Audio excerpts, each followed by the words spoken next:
Retired राजन defence expert हमारे साथ जुड़े। थोड़ी ही देर के बाद में हमारे साथ में commodore retired GJ Singh defence expert जुड़ेंगे। Wing commander retired Satish Sharma defence expert भी हमारे साथ जुड़ेंगे और उनसे हम जानने की कोशिश करेंगे कि आखिरकार पाकिस्तान क्या करने वाला है। सबसे पहला सवाल एसपी सिन्हा साहब आपसे, डिफेंस एक्सपर्ट आप हैं, आपने हर चीज को करीब से देखा है। पाकिस्तान गीदड़ भपकिया देने से बाज नहीं आ रहा है, लेकिन पाकिस्तान को यही नहीं पता है कि हमला हुआ कैसे है। देखिए, पाकिस्तान एक कायर देश है। मुझे खुशी इस बात की हो रही है कि बहुत इंटेलिजेंटली हम लोग का ऑपरेशन प्लान हो रहा है। पंजाब पावर सेंटर है, मैक्सिमम ऑफिसर्स, मैक्सिमम कैडर जो सेना के हैं वो पंजाब से आते हैं। तो जब आप पंजाब को हिट करते हो तो आप डायरेक्टली सेना को हिट कर रहे हो, उनको कमजोर कर रहे हो। बाकी जगह पर उतना इम्पैक्ट नहीं पड़ेगा, लेकिन पंजाब में जब बवाल होगा, पंजाब में जब तूफान आएगा तो सेना कांपेगी और वहाँ के आवाम पूछेंगे कि तुम पंजाब, तुम्हारा जो बेसिक बेस है, फर्म बेस है, उसको नहीं सिक्योर कर पा रहे हो, तो हमको क्या सिक्योर कर पाओगे। दूसरी बात, ये बेवकूफ देश इतना, इसको जितना मैं बुद्धू समझता उससे ज्यादा बुद्धू है। क्यों बताता हूं मैं, तुम्हारा कितने फ्रंट खुले हुए, 8 9 10, 5 तुम्हारे विद इन पाकिस्तान और 5 बाहर का। विद इन पाकिस्तान तुम्हारा बलूचिस्तान में देख लो, वहां पर तो तुम बीएलए के सामने तुम खड़ा नहीं हो पाते हो। तुम्हारा ट्रेन से तुम्हारे, और सर बीएलए तो लगातार भारत को सपोर्ट करती आई है ना। एक बार फिर से ये जाहिर हो गया, जब चाइना पे पहले हमला हुआ था, मतलब चाइना पाकिस्तान के साथ जब साथ में आया था, तब भी बलोच लिबरेशन आर्मी ने हमला करके साबित किया कि हम पाकिस्तान के साथ में नहीं है। बीएलए तुम्हारे कंट्रोल में नहीं है, सिंध तुम्हारे हाथ से जा रहा है, पीओके में तुम्हारे अगेंस्ट रिवोल्ट हो रहा है, तुम्हारी आर्मी डिवाइडेड है। तुम्हारे आर्मी के जूनियर ऑफिसर जनरल मुनीर को चिट्ठी लिखते हैं रिजाइन करो या face the music. Pakistan army 3 हिस्सों में बटी हुई है, pro Imran, pro general Munir और तीसरा भी ग्रुप है। पैसा है नहीं, तुम भी कटोरी और सर कई सारी जो आवाम है, लोग हैं, वो ये कहते हुए भी नजर आए कि असली लीडर तो जेल में बंद है। राजन कोचर सर का भी रुख कर लेते हैं। सर फिलहाल ये हमला हुआ है, लगातार ये भी कहा जा रहा है कि हो सकता है बीएलए ही हमला कराया, क्योंकि ये एक हमला जो है वो गाड़ी में हुआ है, एक के बाद एक 3 ब्लास्ट हुए हैं। जानकारी का हम वेट कर रहे हैं, लेकिन ये आशंका जताई जा रही है कि एक बार फिर से बीएलए ने यह अटैक किया है लाहौर में। साक्षी, मुझे कोई शक नहीं है ये बीएलए का अटैक, और मैं क्यों बोलता हूँ, बीएलए ने पाकिस्तान गवर्नमेंट को 90 डेज का अल्टीमेटम दिया था और वो अल्टीमेटम 5 अप्रैल को एक्सपायर होता है। वो अल्टीमेटम में ये था कि आप जितने भी हमारे बेकसूर लोगों को जेलों में आपने रखा हुआ है, आप उसको वापस कीजिए और अपनी फौज की तैनाती जो आपने हमारे एरियाज़ में की है, स्पेशली रेजिडेंशियल एरियाज़ में, उसको बंद कीजिए। अब और अगर आप ये नहीं करेंगे, हम जितने भी कमर्शियल इस्टेब्लिशमेंट है पाकिस्तान आर्मी के, आप जानते हैं कि एक फौजी फाउंडेशन है पाकिस्तान आर्मी की, जो बहुत 20 या 25 ऑर्गेनाइजेशंस को रन करता है। Logistic organisation, sugar manufacturing, agriculture में है। $20 बिलियन का उसका कैपिटल है और $500 मिलियन हर एक साल उसकी आमदनी है। पाकिस्तान की 30% का जीडीपी ये लोग देते हैं। अब ये जो वार्निंग दी थी, वो वार्निंग एक्सपायर हो गई है। पाकिस्तान गवर्नमेंट ने उसके ऊपर कोई एक्शन नहीं लिया, इसलिए हमने कल देखा बलूचिस्तान में एक ब्लास्ट हुआ है जिसमें पाकिस्तान के 8 सोल्जर्स मारे गए। 12 सर, 8 से 12 के बीच में कहा जा रहा है आंकड़ा कि बीएलए के द्वारा जो अटैक किया गया, आईडी ब्लास्ट था, गाड़ी में रिमोट कंट्रोल के जरिए बीएलए की आर्मी ने ब्लास्ट किया और 12 पाकिस्तानी जो सैनिक थे उसमें मरने का दावा यहां पर बीएलए के द्वारा ही किया गया है। लेकिन इस बीच हमारे साथ में एक जीजे सिंह सर भी जुड़े हुए हैं। सर फिलहाल पाकिस्तान की इकोनॉमी लगातार नीचे जा रही है, उस सबके बीच में एक तरफ तो कल पाकिस्तान के द्वारा यह कहा गया कि अगर भारत एस्केलेट कर ले, कोई एक्शन ना ले, तो हम रिएक्ट नहीं करेंगे। वहीं दूसरी तरफ उनके नेता हैं, पीएम है कि गीदड़ भपकी देने से बाजी नहीं आ रहे। इतनी कंफ्यूजन क्यों है पाकिस्तान में? Commodore retired GJ Singh sir.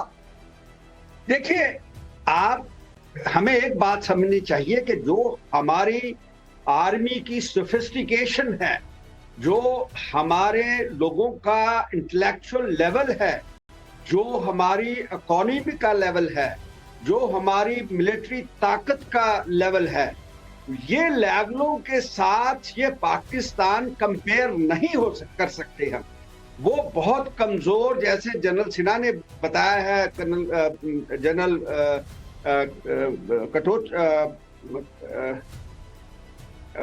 दूसरे जनरल साहब ने बताया है, राजन साहब ने बताया है। तो ये बातों को हमें समझना है। और पाकिस्तान के अंदर ये जितने बलूच आर्मी है, टीटीपी है, पख्तून्स है, फिर उसके बाद अफगानिस्तान के साथ इनका झगड़ा चल रहा है, और कश्मीर के अंदर पीओ के अंदर झगड़ा चल रहा है, तो ये कंट्री के अंदर एक तूफान उठा हुआ है अंग्रेजी में जिसे कहते हैं इम्प्लोजन। अंदर से ये डिसइंटेग्रेशन ऑफ अथॉरिटी हो जाएगा। हमें एक्शन लेने की भी जरूरत नहीं पड़ेगी, ये अपने आप टूट जाएंगे। इनकी हालत ये हो चुकी है क्योंकि पैसा नहीं है आर्मी के पास वेपन लड़ने के लिए नहीं। आर्मी के अंदर डिवीजन हो रखी हैं और ये जितने पंजाबी मुसलमान हैं, ये पंजाबियों ने पीओ के कश्मीरियों को दबा के रखा हुआ है, पख्तूनों को दबा के रखा हुआ है। 80% जो है ये पंजाबी जो मुस्लिम है ये है आर्मी के अंदर। इन्होंने बेवकूफियां इतनी की हैं कि इनको पता नहीं लग रहा अभी कि ये जो अटैक कल हुआ, जैसे हमने तो बॉर्डर भी एलओसी भी नहीं क्रॉस किया, हमने बीवीआर से कहते बियॉन्ड विजुअल रेंज। और सर आप देखिए इंटरनेशनल लेवल पर पाकिस्तान की कितनी ज्यादा किरकिरी हुई है कि पाकिस्तान पूरी तरीके से एक्सपोज हो गया। इस बीच एक बड़ी अपडेट दर्शकों को बता दें, लौटेंगे आपके पास एक बड़ी खबर आ रही है। लाहौर में हुए आतंकी हमले से जुड़ी हुई पाकिस्तानी फौज के बॉम्ब डिफ्यूजल स्क्वाड पर हमला किया गया है।